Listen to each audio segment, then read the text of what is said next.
Mom looked me straight in the eye and said it like it was nothing. "You can't come, honey. You'd turn your brother's dream day into a nightmare." I was 28, old enough to have heard a dozen versions of that sentence before. But this one landed differently, maybe because she said it so gently, as if she were protecting me instead of erasing me. Her living room smelled like lilies and lemon polish, the same scent she used before every family gathering I apparently wasn't good enough to attend. I sat on the floral couch, back stiff, watching sunlight hit her wedding china in the cabinet behind her. Everything in that house gleamed except the truth. Evan's wedding was scheduled for June 15th, $900,000 for a garden ceremony, a string quartet, imported roses. Every cousin, aunt, and neighbor had been invited. My name was the only one missing from the embossed gold list. "I just don't want things to be awkward for you," Mom added, folding her manicured hands. "You never really fit in with Gregory's crowd." Gregory, Evan's fiance's father, was the kind of man who measured worth in square footage. I nodded, pretending to agree, though my throat burned. "Fair enough," I said, the words tasting like dust. She smiled, relieved, as if I'd signed a peace treaty. "You've always been so sensible." Sensible. That was her polite word for invisible. I stood, slinging my worn camera bag over my shoulder. "Thanks for letting me know." Outside, the Charleston heat wrapped around me like a warning. I sat behind the wheel, staring at the wide porches and perfect lawns of my childhood street, and felt something shift, small, sharp, final. By the time I turned the ignition, humiliation had cooled into something steadier, something that sounded a lot like resolve. That night, the ceiling fan in my apartment clicked with every rotation, marking time in a space that finally belonged only to me. My studio was small, just one room over a coffee shop near King Street, but it smelled like dark roast and freedom. I sat at the fold-out table that doubled as my desk, scrolling through old family photos on my phone. In every picture, Evan stood in the center, framed by pride.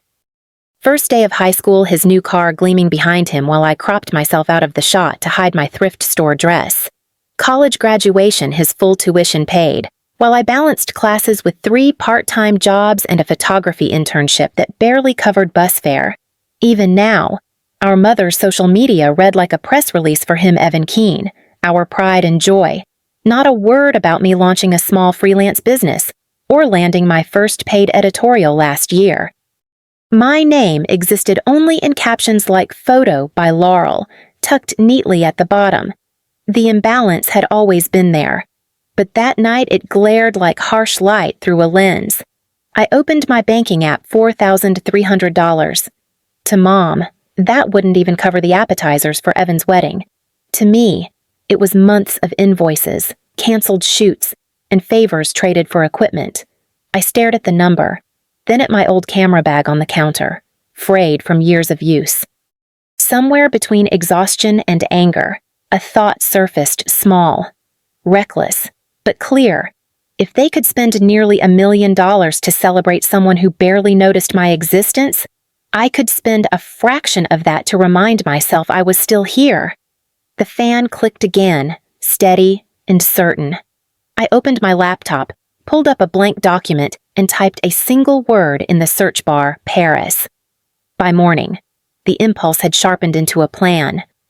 I called Kara on my walk to a client shoot, the phone warm against my ear as Charleston's humidity clung to my skin. "Tell me you're free in June," I said.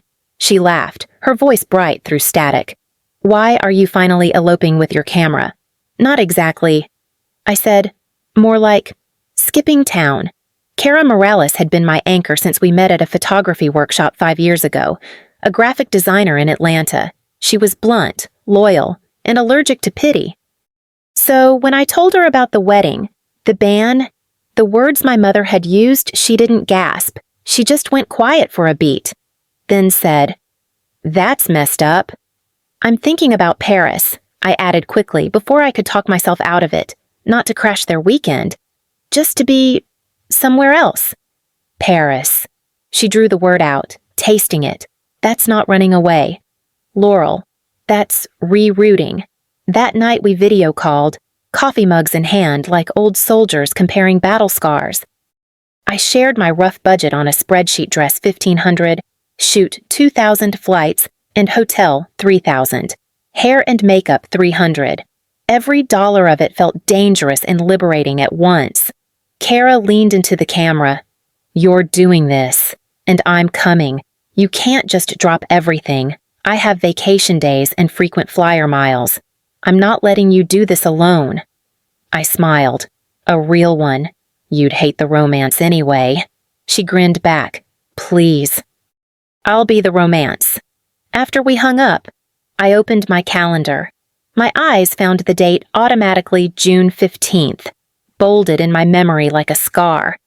I hovered over the flight confirmation page, heart hammering as the numbers added up to nearly everything I had. When I clicked purchase, guilt flickered, then dimmed. This wasn't revenge. It wasn't rebellion. It was the first honest thing I'd done for myself in years. Outside, a summer storm rolled in from the harbor, thunder shaking the windows. For once, I didn't flinch. The next few weeks blurred into a loop of late nights and glowing screens. I took every freelance job that came my way, portraits for a law firm, product shots for a candle company, even a last-minute gig photographing cupcakes for a bridal expo that made my stomach twist. Each invoice became a rung on a ladder out of invisibility. At night, I built a mood board on my laptop sunrise light over the Seine. Silk catching wind near the Trocadero. Women standing alone but radiant. I wasn't sure if it was a fantasy or a survival plan. Somewhere in the scrolling, I found her Isabelle Duval, a Paris photographer known for her natural light and quiet portraits. Her portfolio wasn't glamorous, it was honest. I sent a message before I could overthink it, explaining that I wasn't a bride but wanted a shoot that still felt like one. Her reply came the next morning. Of course. Laurel, beauty doesn't need a groom. We exchanged dozens of emails about lighting, wardrobe, locations. Isabel introduced me to a designer friend who offered to create a custom gown for the session: ivory silk, clean lines, no lace or frills. The quoted price made me inhale sharply, $1,500. I hovered over the message for hours, until Kara texted, "You're not buying fabric. You're buying proof." I placed the order. 3 weeks later, a package arrived on my doorstep. Inside was a photo from the atelier, a model wearing my dress. Fabric glinting softly beneath Paris light. My throat closed. I'd never spent that much on myself. Not a lens, not a plane ticket, not even rent. I cried quietly, overwhelmed not by guilt but by the unfamiliar feeling that I was worth it. That evening, Mom called. Her voice was sugar-coated excitement. Evan's rehearsal dinner is next week. Oh, you should see the menu, darling. Lobster bisque and champagne towers. I pressed the phone to my ear and lied easily. I'll be working a project that weekend. When the call ended, I stood by my window, city lights reflecting in the glass. The dress photo was still open on my laptop. It didn't look like rebellion, but it was a silent declaration stitched in silk. I'm not waiting for permission anymore. Paris smelled like bread and rain.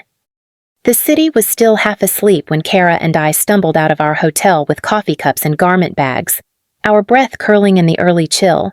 Isabel's small hatchback waited at the curb, headlights cutting through the gray. She leaned out the window, her accent lilting even at dawn, ready to make something beautiful by the time we reached the Trocadero Gardens. The sky had softened to lavender. The Eiffel Tower loomed above us, immense and quiet, its metal bones catching the first hints of light. I slipped into the ivory gown inside the car, fabric whispering against my skin. Isabel pinned a simple veil into my hair, and Kara adjusted the hem, her fingers trembling from the cold. 5:30, Isabel said, glancing at her watch.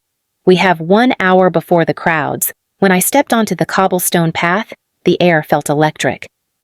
The city's usual hum had stilled. Even the pigeons moved slowly, as if giving us space. I could hear the faint rumble of a bus somewhere far off, but here only the wind. "Lift the veil," Isabel called softly. I did, and it caught the breeze, twisting once, then twice, before settling across my shoulder. She laughed, the sound like a bell. Perfect imperfection. The camera clicked in rhythm, a heartbeat I could finally hear as my own. Isabel guided gently turned toward the tower. "Step forward. Close your eyes."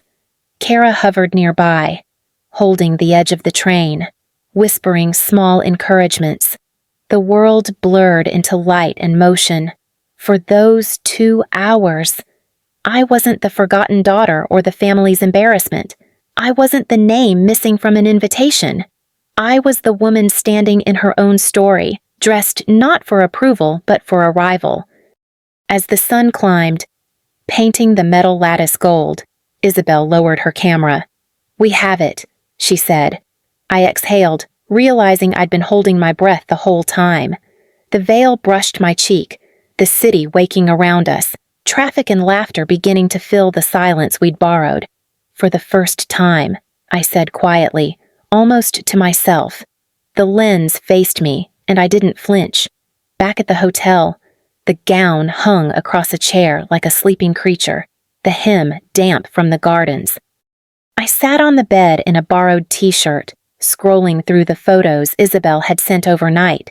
Each frame shimmered with the quiet gold of that morning, the wind in the veil, the faint smile I didn't remember giving. Kara sprawled beside me, her laptop balanced on her knees. "You need to post one," she said, "even if it's just for yourself." I shook my head. "It'll look petty, like I'm trying to make a point." "You're not making a point. You're making art," she said, then softened. "And maybe finally taking up space you should have had all along." We spent half an hour picking the photo. It was the one where I stood in profile, the Eiffel Tower glowing behind me, the veil stretching like a sail. I typed a caption, deleted it, rewrote it again. No invite needed to shine brighter. It felt risky, sharp enough to sting, but true. My finger hovered over the screen for a long time before I finally pressed share. At first, nothing happened. We ordered croissants, joked about tourists, tried to forget the post existed, but by dinner, my phone wouldn't stop vibrating. Likes, comments, shares, thousands of them. Strangers wrote about courage and healing. Others accused me of seeking attention, of faking heartbreak for clout. A wedding blog reposted it with the headline, "Solo Bridal in Paris, a New Kind of Freedom." That night I lay awake, phone lighting the dark every few seconds. By morning, the view count had crossed 1 million. 2 days later, it hit 5. Kara read the comments aloud between bites of breakfast. "Listen to this one. I don't even know her, but I feel proud." I smiled faintly, but something inside me stayed quiet. Amid all the noise, the praise, the envy, the disbelief, one silence drowned out everything else. No text from Mom, no call from Evan. The world was finally seeing me, and the people who'd taught me to disappear hadn't looked once. The call came just after sunrise, when Paris light still filtered through the curtains like a secret. I almost didn't answer. But Mom's name flashing across the screen pulled me back to Charleston before I could stop it. "What on earth were you thinking?" Her voice cracked through the speaker, sharp, breathless. "That ridiculous photo is everywhere. Do you realize how humiliating this is for your brother?" I sat on the edge of the bed, watching the city wake outside the window. I posted one picture. "Mom, don't be clever. People are asking why you weren't at the wedding, why you were posing like a bride in Paris. You've made a mockery of our family, of Evan's day, his $900,000 day," I said quietly. Silence. Then, the tone I knew too well cold and clipped. "This is exactly why we didn't invite you. You can't stand not being the center of attention. I didn't steal his spotlight. I said, you just never let me have any light at all. Before she could reply, I ended the call. My hands shook, not from fear, but from the strange calm that came after saying what I'd held in for years. A few hours later, a notification buzzed a direct message from Evan's fiancé. You hijacked our weekend. Congratulations. I stared at the words, my reflection faint in the phone screen. Then I typed, you barred me. You don't own my weekend. I hit send and turned off my phone. When I landed back in Charleston 2 days later, Dad asked to meet for coffee. He looked older than I remembered, lines deeper around his eyes. Your mother's furious. He began. Evan's embarrassed, but he hesitated, stirring sugar he wouldn't drink. Maybe we handled it wrong. Maybe we went too far. I studied him, searching for sincerity. There was no grand apology, no cinematic redemption. Just a tired man realizing the cost of silence. I nodded once. Maybe. Outside the cafe window, sunlight spilled across the cobblestones. The same light from Paris finding its way home. For the first time, I didn't shrink from it. The first email came on a quiet Tuesday morning. Subject line glowing between unread bills and photography inquiries. Feature request Bridal Dreams magazine. At first, I thought it was spam. Then I saw the signature Melissa Hart, senior editor. She wrote that they were preparing an issue on solo celebration women creating their own milestones and wanted to include my Paris shoot as the centerpiece. I read it twice, then a third time. The same magazine my mother had bragged about for months, the one scheduled to cover Evan's wedding. Kara screamed through the phone when I told her, You're kidding. You're literally replacing them. I don't want it to feel like revenge.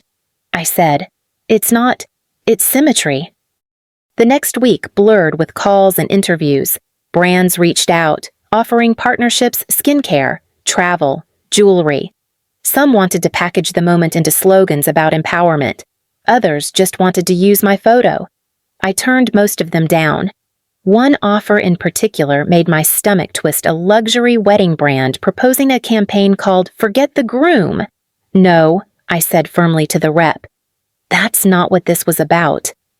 Melissa's team requested high-resolution files, and I sent them with trembling hands. A week later, she called again, her voice warm. Laurel, it's beautiful. You've started something. The same afternoon, Evan's name appeared in a local Charleston gossip column. The glossy spread on his wedding had been quietly pulled creative redirection, the editor claimed. I didn't need to read between the lines. The public had moved on. That evening, I checked my phone out of habit. Evan's wife had deleted every wedding post. The captions that once read, Fairy tale made real, now replaced by travel quotes and product tags. I should have felt triumphant. Instead, I sat in the dim light of my apartment, laptop open to my own published feature. My photo looked back at me strong, unbothered, free. Vindication tasted softer than I expected, almost bittersweet. The book deal came in an email that started, We think your story could help women everywhere. I read it 3 times before it sank in. A real publisher, real pages. A title already suggested by the editor uninvited finding joy when they count you out. I signed the contract the following week and used the advance to move into a new apartment near the Ashley River. The place smelled faintly of salt and pine, with sunlight that poured through tall windows every morning. For the first time, I had space that felt earned, not borrowed. I filled it slowly, a thrifted desk, plants rescued from clearance shelves. The framed Eiffel Tower photo hung over my workspace. On quiet afternoons, I'd watch the riverboats drift by and imagine my words finding someone who needed them. The calls started trickling in community centers, local art groups, small colleges. They wanted workshops for women photographers who felt unseen, who thought their stories didn't matter. I said yes to all of them. Each session ended the same way with someone crying softly. Not from sadness, but relief. I knew that sound. It was what healing looked like when it finally exhaled. Kara stayed my compass through it all, visiting from Atlanta on weekends, leaving her mug beside mine on the counter. We'd drink coffee on the balcony, legs tucked under us, planning future projects we might never finish. Sometimes, though, when the city grew quiet and the water outside turned to glass, the silence crept back in. Success didn't drown it, it just made it echo differently. I had what I used to dream of: freedom, recognition, my own name printed on a spine. Yet in the stillness between deadlines, I felt something hollow under the victory. I had wanted peace, not a funeral, but somewhere along the way, the two had started to look the same. The notification appeared while I was proofreading the final pages of my book. 9 million views. The same photo that once made me tremble before hitting post had circled the world and come back to me like a quiet echo. I didn't screenshot it or celebrate. I just stared at the number, wondering how many women behind those views had felt the same kind of invisibility. My phone buzzed again, a new message from a number I still knew by heart. I saw your interview. I get it now. I'm sorry, Evan. For a long time, I didn't move. The apology wasn't grand, but it was real. And maybe that was enough. I placed the phone face down on the counter and let the silence breathe around me. No rush to respond, no script to perform, just space. Outside, Charleston was waking up. The air smelled faintly of jasmine and tidewater, the light still pink and new. I stepped onto the balcony, coffee cup warm in my hands. From here, I could see the river turning to glass under the sunrise, gulls drifting low over the water. My camera rested on the railing, lens cap off, ready but idle. For once, I didn't feel the need to capture anything. Some moments, I'd learned, were meant to be lived, not framed. The steam rose from my mug, curling into the cool air, dissolving into the same sky that had once watched me stand beneath the Eiffel Tower. Mom had called me a distraction. Turns out, I was only distracting them from what mattered: the light they refused to see.